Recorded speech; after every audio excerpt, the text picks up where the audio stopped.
বোলপুর পৌরসভার উদ্যোগে আজ এক বিশেষ অনুষ্ঠানের আয়োজন করা হয়। এই দিন শহরের বিভিন্ন পূজা কমিটিকে আর্থিক অনুদান প্রদান করা হয় এবং পূজা উপলক্ষে কর্মরত পুরোহিতদের হাতে সাম্মানিক তুলে দেওয়া হয়।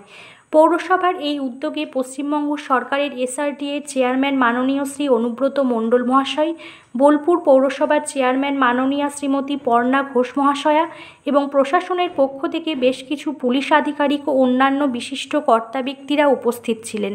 পূজার সময় আইন শৃঙ্খলা ও স্বাভাবিক পরিবেশ বজায় রাখতে প্রশাসনের তরফ থেকে পূজা কমিটিগুলির সঙ্গে এক গুরুত্বপূর্ণ আলোচনা সভা অনুষ্ঠিত হয়। সবার ঐকান্তিক সহযোগিতায় সুন্দর ও শান্তিপূর্ণভাবে দুর্গোৎসব সম্পন্ন করার বার্তা দেওয়া হয়। সমগ্র অনুষ্ঠানটি এক সৌহার্দ্যপূর্ণ পরিবেশের মধ্য দিয়ে সম্পন্ন হয়।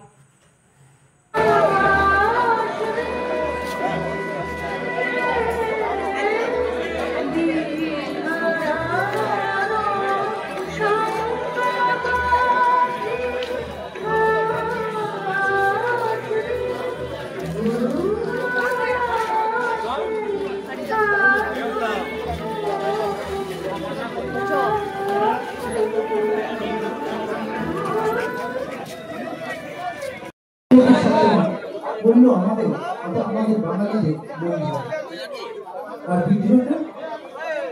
বিদ্রোহটা শিখেছিলাম লালনের বাউল গানে সত্যি আমরা বাঙালি হয়ে গ্রহণ করা উচিত।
আমাদের বিভিন্ন পুজো কমিটি থেকে যে সকল ব্রাহ্মণ পুরোহিতরা এসেছেন তাদেরকেও আমরা বরণ করে নেব।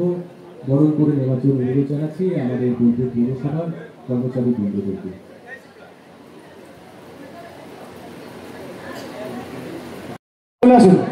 চলে আসুন, আসন গ্রহণ করুন এবং পুরোহিত মহাশয়ের কাছে একই অনুরোধ, আপনারা আসন গ্রহণ করুন। আপনারা যথাযথ স্থানে আসন গ্রহণ করুন। আর কিছুক্ষণের মধ্যেই বা অল্প সময়ের মধ্যে আমাদের মূল অনুষ্ঠান শুরু। নমস্কার। বিভিন্ন পুজো কমিটি থেকে যারা এসছে, বাড়ির পুজো, সার্বজনীন দুর্গোৎসব ইত্যাদির সঙ্গে যুক্ত যারা পুরোহিতরা এসছেন বা অন্যান্য যারা দুস্থ পুরোহিত নিত্য পুজো করেন, এককালীন যারা অনুদান পাবেন, যারা এসেছেন সকলকেই অনুরোধ করছি যে আপনারা এবার আমাদের এখানে মঞ্চের সামনে যে নির্দিষ্ট জায়গা রয়েছে, পুরোহিতদের বসার জন্য নির্দিষ্ট জায়গা রয়েছে, পুজো কমিটি থেকে যারা এসছেন তাদের জন্য আসন রয়েছে।